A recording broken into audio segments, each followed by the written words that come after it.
14 मई 2025 को देवगुरु बृहस्पति ने मिथुन राशि में प्रवेश किया पूरे 12 साल के बाद। बुध देव की इस राशि में बृहस्पति ने बहुत से बदलाव लाए। लोगों के जीवन में, कई राशियों के जीवन में बहुत इंटेंस चेंज देखने को मिले। लेकिन अब इस गोचर के बारे में क्यों डिस्कस किया जा रहा है? क्योंकि अब 13 जून 2025 से 12 अगस्त 2025 तक में बृहस्पति मिथुन राशि के दो ऐसे नक्षत्रों में प्रवेश करने जा रहे हैं जो कि बहुत ही रहस्यमय नक्षत्र हैं। उनमें से जो पहला नक्षत्र है वह है आर्द्रा नक्षत्र, जिसको रूल करते हैं भगवान रुद्र, और दूसरा नक्षत्र है पुनर्वसु नक्षत्र, जिसको रूल करती है देवों की माता अदिति। तो इन दोनों नक्षत्रों में इतने डिफरेंट थीम्स क्यों हैं, जबकि दोनों नक्षत्रों को मिथुन राशि में ही कंसिडर किया जाता है? क्या ऐसा डिफरेंट है दोनों नक्षत्रों में, और क्यों ये इस समय राशियों पे इफेक्ट करेंगे? क्योंकि दोनों जो नक्षत्र हैं वो बिल्कुल अलग नेचर के हैं। यानी बहुत से लोगों को अपने जीवन में इस तरीके के डिफरेंसेस देखने को मिलेंगे जो जमीन और आसमान का अंतर अपने आप में रखेंगे। और ये पीरियड भी बहुत छोटा है, यानी सिर्फ जून से अगस्त तक 2 महीने में लोगों को ऐसे बड़े बदलाव अपने जीवन में देखने को मिलेंगे जिनका जिनका नेचर पोल्स अपार्ट होगा, यानी बहुत ही डिफरेंट होगा। तो सबसे पहले हम लोग इन दोनों नक्षत्रों के थीम्स को डिस्कस कर लेते हैं। आर्द्रा नक्षत्र। आर्द्रा नक्षत्र शिव जी का जो एक क्रोधित रूप है, जो कि एक परिवर्तन करने वाला रूप, एक गहन भावनाओं का रूप, ऐसी एनर्जी को कैरी करता है, ऐसे एनर्जी को रिप्रेजेंट करते हैं रुद्र, जिसको कि आसान नहीं है झेल पाना। यानी बहुत इंटेंस एनर्जी होती है जब बात आती है आर्द्रा नक्षत्र की, क्योंकि ये वैसे भी राहु देव का नक्षत्र है। तो राहु की एनर्जी अपने आप में बहुत इंटेंस है, बहुत ज़्यादा ट्रांसफॉर्मेशन है इसमें। अब आर्द्रा नक्षत्र वैसे लाइफ में किस तरीके के चेंजेस को ला सकता है? ये जीवन के जो पुराने अनुभव हैं उनसे बाहर निकलने का नक्षत्र है। यानी अब पुराने जो चीजें थी लाइफ के, जो पिछली चीजें आप कर रहे थे, वो काम नहीं करेंगी, वो हेल्प नहीं आएंगी। अब कुछ नया सोचना होगा, कुछ इनोवेटिव लाना होगा लाइफ में, क्योंकि आर्द्रा नक्षत्र का थीम ही यही है। वो इनोवेशन, वो पुरानी चीजों को समाप्त करने का नक्षत्र है। यानी अब आपको अपनी भावनाओं पे, अपने इमोशंस पे बहुत ज्यादा कंट्रोल करके रखना पड़ेगा, क्योंकि रुद्र के साथ में यही हुआ था। उनको पहले देवताओं ने भरोसा दिया था कि वो उनको देवों में से एक मानेंगे, वो उनको उस तरीके का ओहदा देंगे, पर उसके बाद में वो मुकर गए, वो अपने उस वादे से पीछे हट गए। तो रुद्र एक तरीके से कहीं के नहीं रह पाए, यानी उनको कहीं एक्सेप्टेंस नहीं मिला। तो एक तरीके से धोखा भी देखा जाता है आर्द्रा नक्षत्र के थ्रू, यानी इनके लाइफ में धोखा मिलना। क्योंकि आर्द्रा नक्षत्र का अगर आप सिंबल देखेंगे तो वो है आंसू, आंखों से बहने वाला अश्रु। तो यही थीम है आर्द्रा नक्षत्र का कि पुराना जो वादा था, पुरानी जो चीजें थी, वो हेल्प नहीं करने जा रही। एक बड़ा ट्रांसफॉर्मेशन लाइफ में, एक अहम ट्रांसफॉर्मेशन जीवन में देखने को मिलेगा। अब ये नक्षत्र किन राशियों के लिए सबसे ज्यादा लाइफ में इम्पैक्ट लेकर आएगा? तो वो राशि है मिथुन राशि, कन्या राशि, धनु राशि, कुंभ राशि और मीन राशि। इनके लिए आर्द्रा का सबसे अधिक प्रभाव रहेगा। यानी ये नक्षत्र उनके लिए बहुत ज्यादा, इन राशियों के लाइफ में बहुत बड़ा इम्पैक्ट लेकर आने वाला है। और क्या वो इम्पैक्ट रहेगा, वो वीडियो में आगे बात करेंगे उसके बारे में। अब दूसरा नक्षत्र जो कि है पुनर्वसु नक्षत्र, जो कि जुपिटर रूल करते हैं। ये इसको जो रूल करती हैं वो हैं अदिति, देवों की माँ अदिति। अब अगर आप नेचुरली एक मदर की लाइफ को देखें तो एक माँ अपने बच्चे को हमेशा फॉरगिव कर देती है, यानी हील कर देती है। अगर बच्चा कष्ट में है, बीमार है, कई बार आपने देखा होगा कि कोई बच्चा बीमार है और माँ ने इस तरीके से प्रार्थना करी कि वो तबीयत माँ की खराब हो गई और बच्चा बिल्कुल ठीक हो गया। यानी ये हीलिंग का नक्षत्र है। बिना किसी शर्त के माँ कुछ भी देती हैं जीवन में, जो भी हम मांगते हैं। तो ये वही शो करता है नक्षत्र जो एक रिलीफ है। यानी आर्द्रा से पुनर्वसु की ओर आना एक तरीके से व्यक्ति को एक रिलीफ देता है। इसके अगर सिंबल की बात करें तो वो होता है एक धनुष और तरकश। तो ये लक्ष्य की ओर यानी आपके गोल की ओर आपको डाइवर्ट रखता है, अपने गोल पर फोकस्ड यानी अपने जो ओरिजिन्स हैं, आपके जो रूट्स हैं, उनमें वापस जाने की बात करता है। यानी पूरी तरीके से अपने ऊपर, अपने गोल्स के ऊपर फोकस करना इस नक्षत्र का थीम होता है। और ये हीलिंग का नक्षत्र है क्योंकि बृहस्पति का नक्षत्र है, इसलिए यहाँ पे बृहस्पति बहुत अच्छे से इफेक्ट देने वाले हैं क्योंकि अपने नक्षत्र में एंटर करेंगे, यानी रोशनी आएगी जीवन में। अब ये वो प्रकाश है जो एक अंधकार, एक गहन अंधकार, आर्द्रा राहु अंधेरे को रिप्रेजेंट करते हैं, डार्कनेस है। और पुनर्वसु जुपिटर ये लाइट है, विजडम की रोशनी है। यानी जो अंधेरा जीवन में छाया हुआ था, जहाँ क्लैरिटी नहीं थी, जीवन में अस्थिरता थी, तो अब पुनर्वसु में जीवन स्थिर होगा, शांति आएगी लाइफ में, एक प्रकाश आएगा गुरु का जीवन में।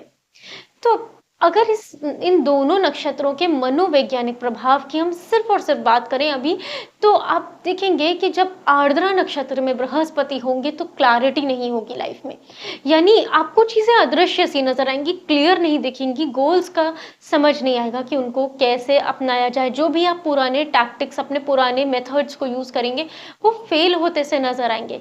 इसके कारण से अपने ऊपर से विश्वास की कमी होना, इस तरीके की चीज हो सकती है।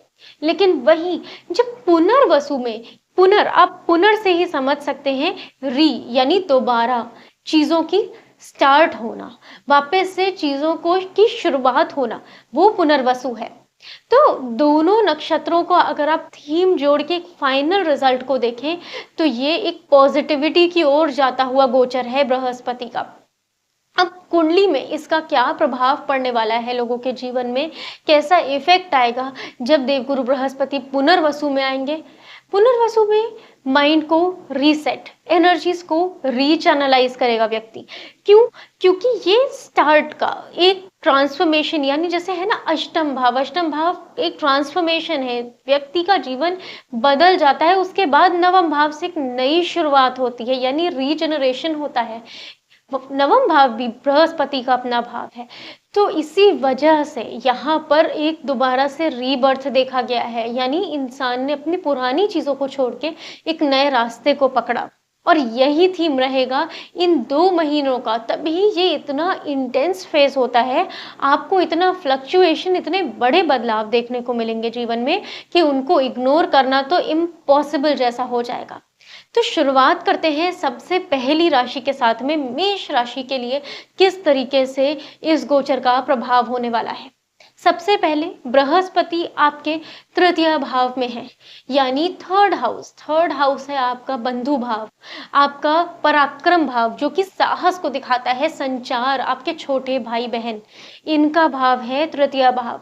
और यहाँ पे 3 नंबर की राशि भी पड़ रही है, यानी मिथुन राशि है, तो ये और ज्यादा स्ट्रांगली थर्ड हाउस की चीजों को रिप्रेजेंट करने लगा। यहाँ पर आत्मविश्वास और साहस, ये आपको दोबारा से आपको अपनी लाइफ में लाना होगा, यानी आप कुछ नया सोचेंगे, कुछ नया करने के लिए दृढ़ इच्छा रखेंगे, मन को स्ट्रांग बनाएंगे, यहाँ पे आपके पराक्रम के द्वारा नई चीजों को लाइफ में शुरू करेंगे। आपके लिए सबसे ज्यादा खास है कि आपको ऐसे अवसर मिलेंगे अब इस समय पे, जहां पर अगर आपने अपनी स्पीकिंग स्किल्स यानी अपनी कम्युनिकेशन स्किल्स का यूज किया, क्योंकि थर्ड हाउस कम्युनिकेशन भी है, तो वो चीज आपको बहुत फायदा दिलाएगी। स्पेशली अगर आप पब्लिक स्पीकिंग में हैं तो इस टाइम आपको उस चीज का बहुत फायदा रहेगा दोस्तों।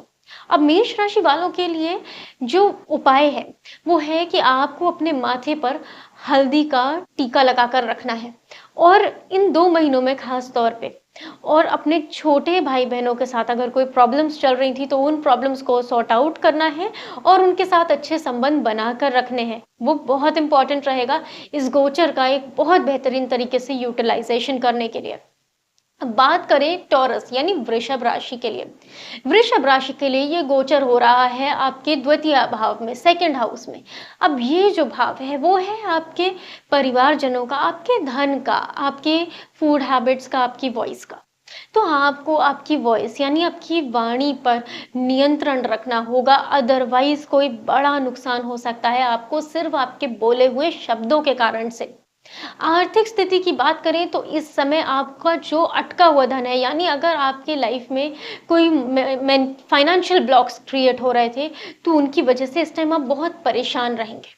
लेकिन जब बृहस्पति पुनर्वसु नक्षत्र में यानी आर्द्रा के समय पर वो उलझने बहुत बड़ी रहेंगी, बहुत इरिटेटेड सा भी फील कर सकते हैं आप। आपने हो सकता है किसी को पैसे उधार पे दिए हों, अब आपको उनकी ज़रूरत पड़ रही हो लेकिन उस तरह से रिस्पॉन्स नहीं मिल पा रहा है। इस तरीके की चीज़ हो सकती है। लेकिन जब पुनर्वसु में बृहस्पति गोचर करेंगे तो चीजें आपकी सॉर्ट होती हुई आपको दिखाई देंगी। अब करना क्या है, आपको गाय को गुड़ और चने ये खिलाने हैं। स्पेशली गुरुवार के दिन जरूर से आपको ध्यान रखना है कि ये 2 महीने के लिए आपको ये उपाय करना है। आपके लिए बहुत अच्छे से काम आएगा ये उपाय। अब बात करते हैं जेमिनाई यानी मिथुन राशि के लिए। मिथुन राशि के लिए सबसे शक्तिशाली स्थिति बन रही है सारी 12 राशियों में। क्यों? क्योंकि आपके लग्न में ये बन रहा है। लग्न कुंडली का सबसे पावरफुल, सबसे शक्तिशाली केंद्र है। तो जब लग्न भाव में ये गोचर होगा तो आपके व्यक्तित्व में हलचल होगी, आपके विचारों में आपको एक गहराई नजर आएगी। आपकी पहचान में, आपके उद्देश्य को लेकर आप एक डीप इंट्रोस्पेक्शन करेंगे, यानी आत्मनिरीक्षण करेंगे और मार्गदर्शन भी लेंगे लोगों का। आप लेकिन बिना परखे किसी के मार्गदर्शन को ना लें, क्योंकि आपके लिए बृहस्पति यानी जो भी गुरु तुल्य लोग हैं वो बहुत ज़्यादा इम्पोर्टेंट रोल प्ले करेंगे इन दोनों नक्षत्रों के गोचर के दौरान। तो आपको एक सही व्यक्ति को चुनना है जिससे आप एक अच्छा गाइडेंस ले सकें दोस्तों। और ध्यान रहे कि हर बृहस्पतिवार को आपको पीले कपड़े पहनने हैं इस दिन पर, गुरुवार के दिन। बिल्कुल भी मिस ना करें इस चीज़ को। ये चीज़ आपको बहुत ज़्यादा रिस्पेक्ट दिलाएगी इस गोचर के दौरान, क्योंकि बृहस्पति प्रथम भाव में बैठे हैं। अब बात करते हैं कर्क यानी कैंसर राशि की। आपके लिए द्वादश भाव यानी 12वें भाव में बैठे हुए हैं बृहस्पति, जो कि मोक्ष, विदेश, आइसोलेशन यानी अकेलापन और व्यय से जुड़ा भाव है, यानी खर्चे से जुड़ा भाव है। तो यहाँ पर आप जब आर्द्रा नक्षत्र में बृहस्पति होंगे तो आप एक अंदर ही अंदर अकेलापन महसूस करेंगे और उसकी वजह से लाइफ में बहुत ज़्यादा आप परेशान हो सकते हैं इस पीरियड में, मानसिक तौर पे। यानी ऐसी चीज़ें लाइफ में होंगी जो आपको अब अपने आप को गहराई से समझने में मदद करेंगी। ये समय अगर आप ध्यान में लगाएं तो आप स्पिरिचुअली बहुत ग्रो कर सकते हैं। अगर आप कहीं विदेश भी जा रहे हैं तो किसी तरीके की आध्यात्मिक यात्रा ये आपके लिए बहुत शुभ साबित होगी कर्क राशि वाले दोस्तों, क्योंकि आपके लिए बृहस्पति एक बहुत ही ट्रांसफॉर्मेटिव पीरियड ला रहे हैं, जिससे आप लाइफ में अगर कहीं फंस गए थे ना तो एक नई शुरुआत करने के लिए सक्षम होंगे। बहुत ही अच्छा पीरियड रहेगा ये, अगर आप अपने स्पिरिचुअल ग्रोथ पे इस समय ध्यान दें। अब गुरुवार के दिन आपको किसी भी मंदिर में जाकर पीली मिठाई का दान करके आना है। पंडित जी को वो मिठाई देकर आनी है। इससे भी आपके बृहस्पति बहुत अच्छे फल देंगे आपको। अब बात करते हैं सिंह यानी लियो राशि की। लियो राशि के लिए ये एकादश भाव में बन रहे हैं, मतलब एकादश भाव में बृहस्पति गोचर कर रहे हैं। तो ये भाव 11वां भाव आपका लाभ का भाव है, मित्रों का, नेटवर्क सर्कल का, यहाँ तक कि जो आपके फुलफिलिंग डिज़ायर्स है, यानी वो डिज़ायर्स जो आप चाहते हैं कि पूरे हो जाए, वो इच्छाएं जो आप चाहते हैं कि फुलफिल हो इस लाइफ में, उनका भाव है द्वादश, एकादश भाव। तो यहाँ पर आप देखेंगे कि आपकी लाइफ में जब आर्द्रा का समय चलेगा, यानी जब बृहस्पति आर्द्रा नक्षत्र में गोचर करेंगे, आपकी लाइफ में होगी क्लियरेंस। कैसे लोगों की क्लियरेंस होगी? जो लोग आपको धोखा देने के लिए जीवन में आए थे, यानी नेगेटिव लोग, जिन लोगों का आपके टुवर्ड्स एक अच्छा इंटेंट नहीं था, वो लोग आपकी लाइफ से जाएंगे। और पुनर्वसु में क्या होगा? आपकी लाइफ में नए प्रोजेक्ट्स, नई अपॉर्चुनिटीज आएंगी, ऐसी नई शुरुआत की चीजें आएंगी जो आपको एक अच्छा स्टार्ट दे सके दोबारा से आपके करियर में। हाँ, आपको रेमेडी क्या करनी है? पक्षियों को आपको दाना देना है और पीने के लिए पानी जरूर से रखना है उनके लिए। और अपने मित्रों से अच्छा संबंध बना के रखें। अपने किसी मित्र को जो स्पिरिचुअल हो नेचर में, उनको कोई बुक डोनेट कर सकते हैं जो स्पिरिचुअलिटी से रिलेटेड है, तो वो भी आपके लिए बहुत अच्छा साबित होगा। अब बात करते हैं कन्या यानी वर्गो राशि के लिए। आपके लिए आपके केंद्र भाव यानी दशम भाव में बृहस्पति गोचर कर रहे हैं पुनर्वसु और आर्द्रा नक्षत्र में। तो यहाँ पर आपके लिए आपके काम को लेकर आपके अंदर एक असंतुष्ट यानी एक डिससैटिस्फैक्शन की फीलिंग रह सकती है। आप अपने आप में अपनी पहचान को लेकर हो सकता है इनसिक्योर फील करें। आपको ऐसा लग सकता है कि आप अपने काम में पूरा 100% नहीं परफॉर्म कर पा रहे। और इसी वजह से जब आर्द्रा नक्षत्र में बृहस्पति रहेंगे तो आप बहुत से अप्स एंड डाउन्स से गुजरेंगे, यानी आप अपने कार्य क्षेत्र में बहुत सी मेहनत करेंगे ताकि आप उसको एक बेहतर ऊंचाई तक ले जा सकें। और पुनर्वसु के पीरियड में आपको उसके रिजल्ट्स भी देखने को मिलेंगे। अब उपाय क्या करने हैं कन्या राशि वालों को? आपको गुरुवार को मंदिर में पीले फूल चढ़ाने हैं। अगर वो विष्णु जी का मंदिर है तो बहुत ही अच्छा रहेगा, आपको पीले फूल हर गुरुवार चढ़ा के आना है मंदिर में जाकर। अब बात करते हैं तुला यानी लीब्रा राशि की। लीब्रा राशि के लिए ये उनके धर्म भाव यानी नवम भाव, जो कि भाग्य का भाव है, उच्च शिक्षा का भाव है, गुरुओं का भी भाव है, क्योंकि बृहस्पति की अपनी राशि भी पड़ती है यहाँ पर धनु राशि कालपुरुष की कुंडली में। इसलिए बृहस्पति यहाँ पर अच्छे रिजल्ट्स देंगे। यानी इस समय आपको ध्यान एक बात का रखना है कि जब आर्द्रा का समय चलेगा, जब बृहस्पति आर्द्रा नक्षत्र में होंगे, तो आपको आपके गुरुजनों से किसी भी बात पर मतभेद नहीं होने देना है, यानी वैचारिक टकराव से बचना है। और क्या करना है? धार्मिक स्थलों की यात्रा करनी है और किसी अच्छे गुरु का, किसी धर्म गुरु के मार्गदर्शन को प्राप्त करना है, क्योंकि पुनर्वसु में जो शुरुआत है वो आपको उन गुरु की गाइडेंस के थ्रू ही मिलेगी। अब क्या करना है रेमेडी के तौर पे? आपको कोई भी जो बच्चा है, कोई ऐसा निर्धन बच्चा जो अपनी पढ़ाई करना चाह रहा है, अगर आपकी जानकारी में कोई ऐसा बच्चा है तो उसकी स्टडीज में आप जो हेल्प करा सकते हैं वो कराएं। और साथ में आपको मंदिर में जाके उस दिन घी का दिया जलाना है। बृहस्पतिवार के दिन ही ये दोनों उपाय करने हैं आपको। अब वृश्चिक यानी स्कॉर्पियो राशि। स्कॉर्पियो राशि के लिए ये हो रहा है अष्टम भाव में, जो कि गुप्त ज्ञान, रिसर्च और यहाँ तक कि ट्रांसफॉर्मेशन और लॉन्जिविटी का भाव है।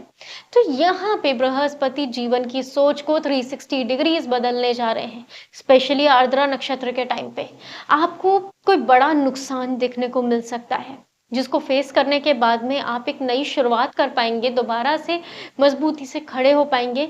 या फिर आपके हाथ कोई गुप्त जानकारी लग सकती है जो आपके लिए आपकी चीज़ों को नई तरीके से शुरू करने में भी मदद कर सकती है, यानी कोई ऐसी इन्फॉर्मेशन जो आपको एक बड़े नुकसान से बचा ले। ऐसा भी हो सकता है। तो अपनी लाइफ में ऐसी बातों को ज़रूर से नोटिस करते रहें, क्योंकि ऐसा कुछ ज़रूर से होगा। अब आपको स्टार्ट किस में अच्छा मिलेगा? जो लोग एस्ट्रोलॉजी में हैं, जिनको अकल्ट साइंस आकर्षित करती हैं, वो एक नई शुरुआत कर सकते हैं इस समय पर जब पुनर्वसु नक्षत्र में बृहस्पति गोचर करेंगे। करना क्या है? आपको आपके पूर्वजों के लिए तर्पण करना है और विष्णु सहस्त्र नाम का पाठ करना है। दोस्तों, अगर आप विष्णु सहस्त्र नाम का पाठ ना भी कर पाए तो कम से कम उसको पूरे मन के साथ सुने, तो आपको उसका पूरा अच्छा फल ही प्राप्त होगा।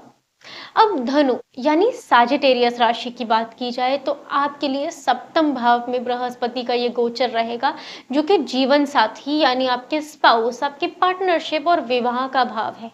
तो यहाँ पर कुछ ऐसी सिचुएशंस हो सकती हैं कुछ समय के लिए जब आपको ऐसा लगे कि आपका रिश्ता टूट जाएगा, यानी ऐसी लड़ाई झगड़े की स्थिति या बिल्कुल रिश्ता टूटने की कगार पे पहुंच जाएगा। लेकिन उसके ही बाद में होगी जीवन में एक नई शुरुआत, यानी उस रिश्ते को आप बचा सकते हैं या खो सकते हैं, ये आपके ऊपर है, क्योंकि आपके लिए ये बॉर्डर लाइन का टाइम है। बहुत ही क्रिटिकल फेज चल रहा है आपकी लाइफ में इस समय। तो ध्यान इस चीज का रखना है कि आपको लॉन्ग टर्म में चीजों को सोचना है, क्योंकि पुनर्वसु नक्षत्र में जब बृहस्पति जाएंगे तो आपको एक नई शुरुआत का समय देंगे, एक शुरुआत देंगे लाइफ में। ये आपके पार्टनरशिप में भी हो सकता है, जरूरी नहीं है कि मैरिड लाइफ में ही ऐसा हो। तो ये भी हो सकता है कि कोई नया पार्टनर आपकी लाइफ में आए, पार्टनरशिप के तौर पे, बिजनेस पार्टनरशिप में, उसमें भी आपको लाभ मिलेगा। अब अगर आपके लिए बात की जाए कि रेमेडी क्या बनती है, तो आपको श्री हरि नारायण को पीले रंग के फ्रूट्स का भोग लगाना है, यानी फलों का भोग लगाना है गुरुवार को, बृहस्पतिवार को। अब बात करते हैं मकर यानी कैप्रिकॉर्न राशि की। कैप्रिकॉर्न राशि आपके लिए छठे भाव में, यानी रोग, ऋण, शत्रु, यहाँ तक कि सेवा का जो भाव होता है उसमें बन रही है। ये बृहस्पति रहेंगे उस भाव में, तो आपके साथ प्रॉब्लम आ सकती है कभी-कभी कि आपको नींद आने में समस्या है, स्पेशली जब बृहस्पति आर्द्रा नक्षत्र में होंगे। आप बहुत थके हुए महसूस कर सकते हैं, बार-बार इमोशनल भी हो सकते हैं। लेकिन इसके बाद में ही आपके अंदर आएगी वो जागरूकता, यानी आप आ जाएँगे वापस से अपने रूटीन में, क्योंकि 6th house is all about routine. हो सकता है आप पहले बहुत अच्छे से अपने लाइफ में एक्सरसाइज़ कर रहे थे, योग कर रहे थे, या आपकी डेली रूटीन में पूजा-पाठ बहुत अच्छे से चल रहा था, बट वो एकदम से ब्रेक हो गया। तो पुनर्वसु नक्षत्र में जब बृहस्पति गोचर करेंगे, आप इस चीज़ को फ़ील करेंगे कि आपकी लाइफ में वापस से रूटीन आ रहा है और एक नई पॉज़िटिव शुरुआत हो रही है। दोस्तों, आपके लिए क्या है वो रेमेडी जो आपके लिए बहुत अच्छे से वर्क करेगी, तो आपको आपके वर्क प्लेस पे रखनी है हल्दी की गांठ, बहुत पॉजिटिवली वर्क करेगी आपके लिए। अब बात करें कुंभ यानी एक्वेरियस राशि की। एक्वेरियस राशि के लिए ये पंचम भाव में बृहस्पति ने गोचर किया है, जो कि प्रेम, संतान, क्रिएटिविटी इन सब का भाव है। तो आपकी लाइफ में जिस तरीके से कुछ चिंताएं चल रही थी, आपके बच्चों से जुड़ी, आपकी शिक्षा से जुड़ी, या फिर आपकी लव लाइफ से जुड़ी, तो उसमें आप देखेंगे एक ट्रांसफॉर्मेशन आ रहा है, यानी उस तरीके की जो प्रॉब्लम्स हैं वो आपकी लाइफ में दूर होने लगेंगी। आप लोगों के लिए ये बहुत ही शुभ समय है। अब करना क्या है, आपको छोटे बच्चों को गुरुवार के दिन पीले रंग की मिठाई खिलानी है, और अगर आपकी संतान है तो उनके लिए गुरुवार के दिन पूजा करें, यानी उनको मंदिर में लेकर जाएं, श्री हरि विष्णु के सामने उनके लिए प्रार्थना करें। अब बात करते हैं हमारी फाइनल मीन राशि के बारे में कि मीन राशि के जीवन में किस तरीके का बदलाव आएगा। तो आपके लिए चतुर्थ भाव यानी आपके सुख स्थान में बृहस्पति ने गोचर किया है मिथुन राशि में, जो कि माँ का भी भाव है। घर, वाहन, सुख, समृद्धि को चतुर्थ भाव से, हमारे फिक्स्ड एसेट्स को चतुर्थ भाव से देखा जाता है। तो इस समय आपको आपकी माँ का ध्यान रखना है, आपकी मदर की हेल्थ को लेकर थोड़ा सा ख्याल ज़्यादा रखना होगा दोस्तों। थोड़ा सा आपको इस बात की चिंता रह सकती है जब बृहस्पति आर्द्रा नक्षत्र में होंगे आपकी मदर की हेल्थ को लेकर। अब अगर आपके लाइफ में किसी तरीके की प्रॉब्लम्स चल रही थी, घर में सुख शांति नहीं थी, तो जब बृहस्पति पुनर्वसु नक्षत्र में गोचर करेंगे तो घर की वो शांति वापस आएगी। नए वाहन आपके घर में आ सकते हैं, कोई नया फिक्स्ड एसेट यानी लैंड प्रॉपर्टी भी इंक्लूड हो सकती है आपके घर में। अब बात करते हैं कि आपके लिए क्या है वो रेमेडी जो बहुत ही कारगर रहने वाली है। एक, कि आपको आपकी माँ के चरणों को स्पर्श करके उनका आशीर्वाद लेना है, और दूसरी रेमेडी है कि आपको केले के पेड़ को जल देना है हर बृहस्पतिवार के दिन, और घर में अगर तुलसी जी नहीं लगी हैं तो बुधवार के दिन तुलसी जी की स्थापना करनी है अपने घर में। तो दोस्तों, आर्द्रा नक्षत्र और पुनर्वसु नक्षत्र, देखिए आर्द्रा नक्षत्र अंदर से इंसान को झकझोर के रख देता है, क्योंकि ऐसा तूफान आता है जीवन में जो संभाले नहीं संभल पाता है, और पुनर्वसु नक्षत्र उस तूफान के बाद आई हुई वो ठंडी सुखद सांस है जो कि एक रिलीफ देती है, यानी दोबारा से चीजों को स्टार्ट करने में हेल्प करती है। तो ये दोनों नक्षत्र के थीम में आप देखेंगे कि लाइफ में एकदम से आप आएगा, डाउन आएगा, और फिर एक न्यूट्रल, एक नॉर्मल, एक अच्छी शुरुआत का फेज आएगा। तो ये चीज़ें लाइफ में आप इन दोनों मंथ्स में एक्सपीरियंस करेंगे। आपको जो रेमेडीज बताई गई हैं उन्हें ज़रूर से फॉलो करें, जिससे कि आप इस नक्षत्र में, जो दोनों नक्षत्र में बृहस्पति का ये गोचर है, उसका एक अच्छा यूटिलाइजेशन कर पाएँ और एनर्जीज को अपने फेवर में कर पाएँ दोस्तों, अगर ये वीडियो आपको पसंद आया है तो इसको ज़्यादा से ज़्यादा लोगों के साथ शेयर करें। चैनल को सब्सक्राइब करके बेल आइकॉन को ज़रूर से हिट कर लें, ताकि किसी भी वीडियो को आप बिल्कुल भी मिस ना करें। और अगर आप प्राइवेट कंसल्टेशन चाहते हैं आपके चार्ट के बारे में एनालिसिस कराना, तो आप नीचे दिए गए नंबर पर हमसे संपर्क कर सकते हैं। मिलते हैं अगले वीडियो में, तब तक अपना ख्याल रखें। धन्यवाद। राधे राधे।